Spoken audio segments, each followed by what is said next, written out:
if you want to hear a first-hand account of a life dedicated to healing, to self-healing, and a path to discovering new tools all and over and over and over again to find a way back to simplicity, you'll hear Nancy's story, because that's what she is about. I'm not going to spoil anything, just giving you a little teaser. It's a beautiful story. It's a beautiful interview. You're going to love it.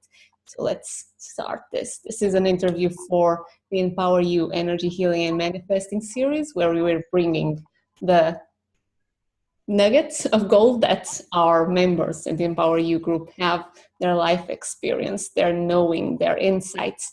And we're just trying to bring that to give to you so that you can have new points of view, new insights, new techniques, something that can help you shift and go in the direction that you want to live to. So without further ado, we're kicking it to the go. We're starting. So hi, I'm Isabel Martins from healthandnaturallife.com, and my guest today is healer and creative spirit all around, Nancy Nylen. Hi, Nancy. First, thank you very much for being here, for agreeing to do this interview, sharing your life experience with me and with the entire Empower You group.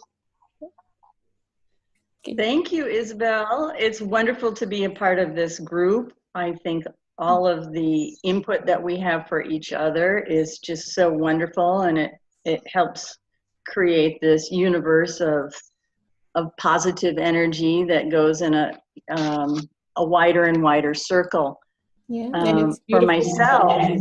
Sorry, I was just going to ask you to please introduce yourself then and take it away. Let us know what you do, your background, how you came about doing. Go for it. Okay. Well, to start off, I think that my main influence growing up as a child in a very probably typical Midwestern family in the United States was one of being raised in a very strong faith. And that was always a particularly, I would say, influential thing to me.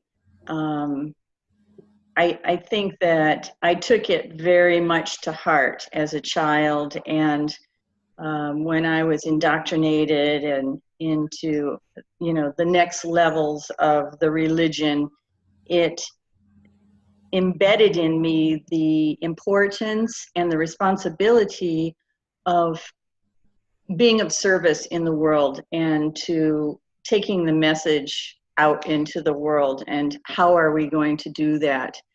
And I guess, most people think in terms of a career, whereas I just felt, that I would be guided to being where I wanted to be and doing what I wanted to do. I guess it was a time, too, where there was a lot more freedom of repression and the old traditional ideas of women in the 70s going out and having careers instead of getting married and having families. So I went through my independent, rebellious streak and pretty much started immediately having issues with different health things. I mean, they weren't monstrosity things, but they were issues that I had to deal with. And at the time, it was important to me. Of course, all of our struggles are important to us, but I started having problems with food and having what later became known as irritable bowel syndrome. But at the time when I went to a doctor, he kind of shrugged his shoulders and said, well, I don't know what you're talking about, so maybe you need to go see an internist. And I was not that well healed to spend a lot of money in different doctor's office, and I thought, well, that's not probably a good answer for me, but I did think that going to a nutritionist would be more valuable. So I happened upon a woman who studied Chinese herbology and nutrition and took a more holistic approach to food and healing and health. And between her influence and the fact that I was studying and doing yoga, and I was also having issues with neck and back pain from scoliosis and car accidents and any number of different sources that created that problem. I was also seeing chiropractors and a number of different types of people. And eventually I came across an energy healer, and when I worked with this person, it was just so radically different and great and nothing I had ever experienced before. And I thought, oh, this is the direction that I want to go in. This is how I want to heal, and this is what I want to learn. And there wasn't a lot of people around that could teach you that in the late 70s. It just wasn't available. So it was an interesting time in my life, and it resolved itself over time, as I think many issues do. You learn how to adapt and actualize yourself into these things, and quite often, as I'm sure you all recognize, is that you have repetitive patterns of things that come up, and people that you're attracted to, and the layers of life start looking familiar as you go through the years, and you go, oh, there's that again, there's that again. And you take maybe a different approach to dealing with it, but you recognize it as such. So over the years, I started meditating early on. I became involved with a different church that taught meditation. So that became, the basis, I would say, for my belief system, is that, I wanted to learn how to garner this sense of peace and spirit in myself and heal myself of the turmoil in my own body. I don't think that as healers we can obviously help anyone if we can't help ourselves. So that became the structural groundwork, if you will, for the beginnings of my rise to becoming a healer.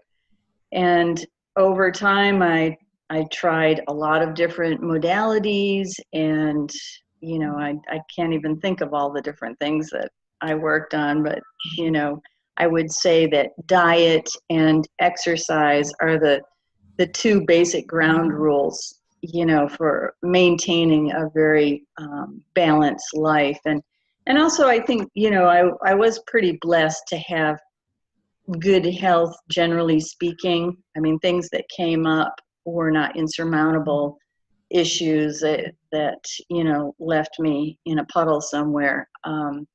So I also felt that, being able to heal and cure myself, I had a responsibility to help other people. And however that may be, through energy work has become the guiding light for me to work with other people. And of course, a lot of anything specific, or is it whatever comes to you to help the person?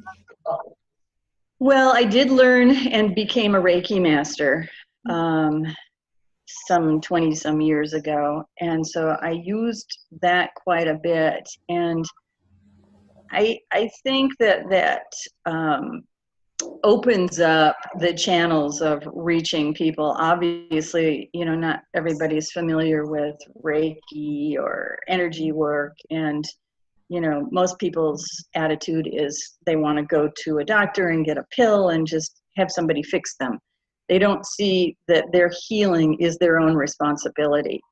And part of our interacting with people and clients or patients, or however you want to call the people that come to you, I think is educating them as to their ability to heal themselves.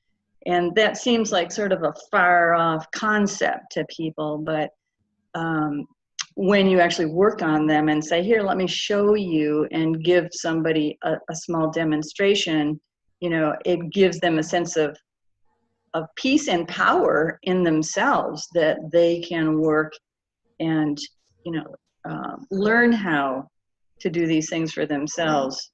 So Yeah. over the years. Sorry, we have a slight delay. I was just going to say that otherwise it's just trading in one doctor for another type of doctor. The people are, or I am? The people are. Well, I think that the medical community has its benefits, and I've certainly reached out to them when I have needed medical assistance, and having two active children who, had the need at times with broken bones to deal with, emergency situations. Of course, you're going to use what's, proper for that time, but generally speaking, I think that people have to develop the ability to understand that their own thinking and feeling and being creates a lot of their dis-at-ease, and that puts the onus of responsibility on the individual. And not everybody really wants to take that on. They kind of poo-poo it a lot of the times, but it's so much easier to point the finger of blame and say this was at fault or that was at fault. And why do these things come up? That's the conversation that you have with people. Why do you think that you've gotten to this point? Anyway.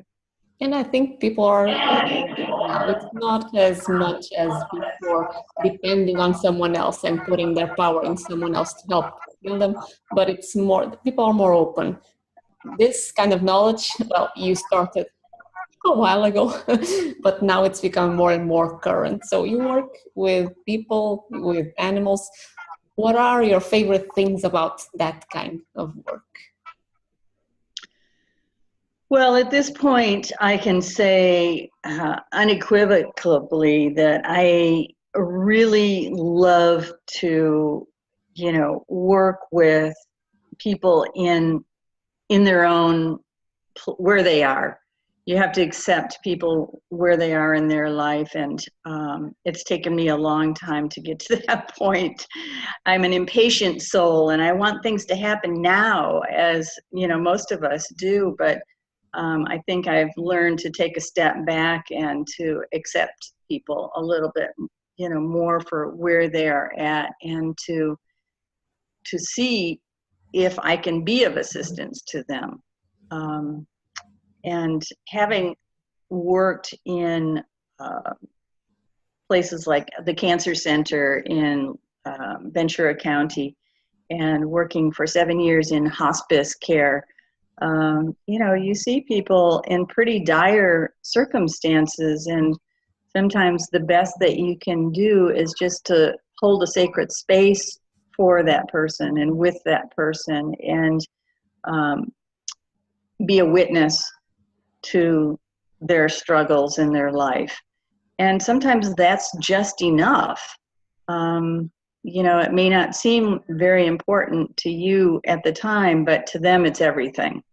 So I think that I've learned to gear, how and where I can help people by what their needs are. And I don't put a high,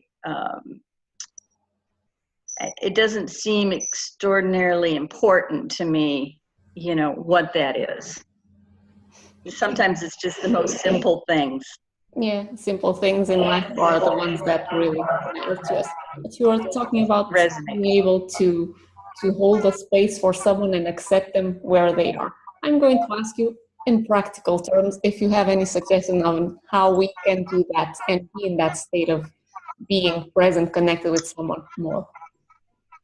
I was thinking about this in the last day or so, about what little exercise could I give people that would bring them present and make them present. I think the thing that I thought was a very important one was a simple Qigong exercise that people can do to circulate the energy in themselves. And the Qigong master that I studied under and taught this basically said that he had seen people heal completely of things like supposedly incurable cancer just by holding the pose.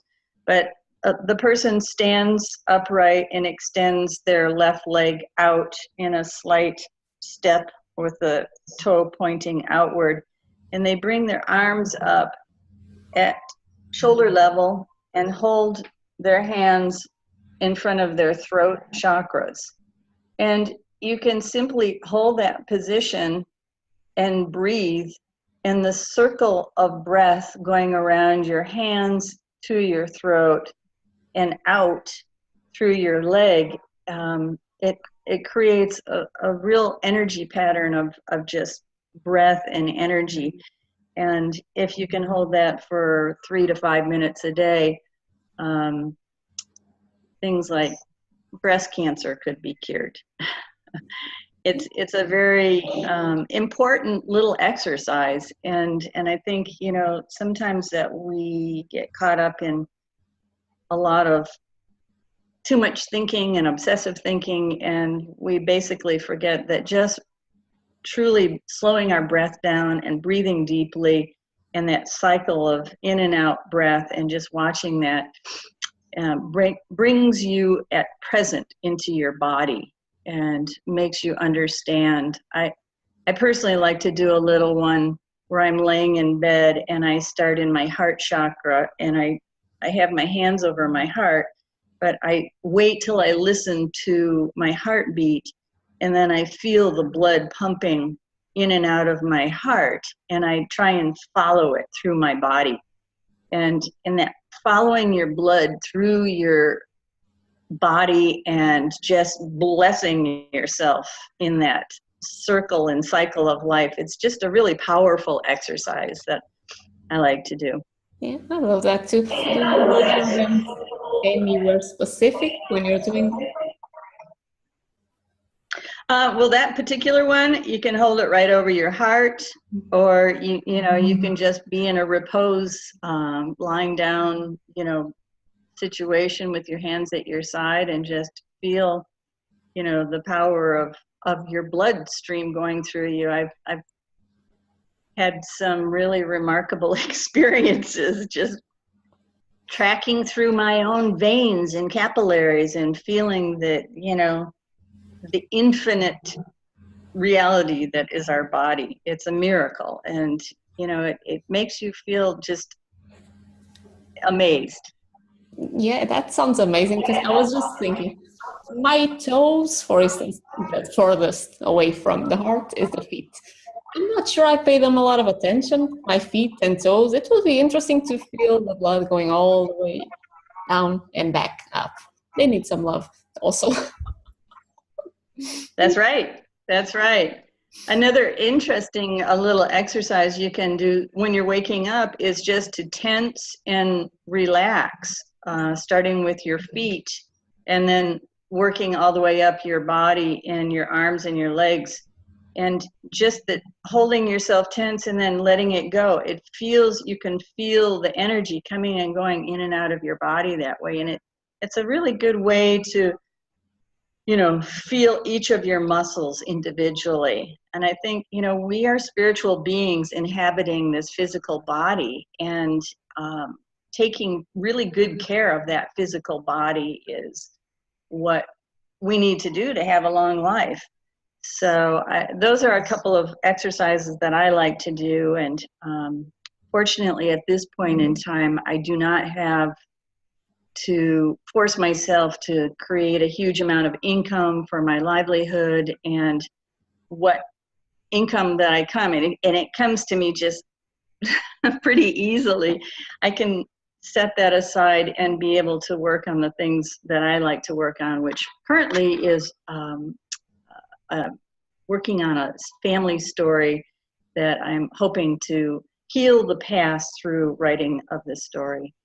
So that's my next big about that, or is it a personal type of thing? The family story is one that I'm sure many people have in their families, but it is one of the life lessons. Yeah, what I was asking is more on the project itself.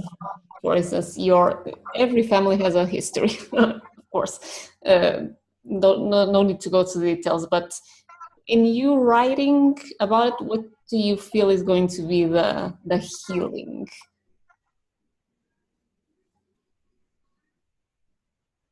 Well, it will be for me. Okay. I feel like if I can heal myself, then it's going to be a healing for the generations to come, Yeah. reaching into the future. I do think that we reach forward and our children stand on our shoulders. And if I am a strong and healed person, then they are that much stronger and that much more whole and healed than I am. So, yeah. It's bringing everything to the light. Right. Raising the whole family effort up. And I mean, that's just on a personal level, but I do think that we do that with all the people that we are around and whoever crosses our path. So we have that opportunity to connect with everybody and to give them a piece of, our peace and our presence. And it's going to have that impact in just being compassionate to everybody that we come across. Yeah, and I was going to ask you if you have any last thoughts that you wanted to share with the Empower You community. That one sounds perfect, but anything else? That's enough for now. It seems quite enough some days. Sometimes it seems too much, but no, I think I've got my plate full, and it's amazing how I think, oh, okay, I have the space and time to do what I need to do, and that's a gift to me. So It's a gift to I'm you. very grateful for all of that. For everyone that comes into your path, because as you were saying, that's a beautiful thought for us to actually wrap this interview. We are angels, in other words, but to everyone that we encounter. So extending that love, extending that light, extending our presence is healing, even if we're not connecting on a conscious level with the people around us. That's true. You just never know how you're going to impact people. And I've had people come back to me and say, something that I said or did that I didn't even think anything of at the time, they were thanking me for. So it does have a way of coming back around. Yeah, and that's just beautiful. So thank you, Nancy, again, for sharing your life, for agreeing to do this interview. Really appreciate it. You have a very calm presence, so it's always very nice talking and connecting with you. Appreciate that. And love to you all. okay, yes, to you all, my people, Empower You Tribe. If you enjoy this interview, just show it some love, hit the like button. If you have any question, just put it in the comments below too. And if you're watching this anywhere other than on the Empower You Facebook group, consider this an invitation to come and join us.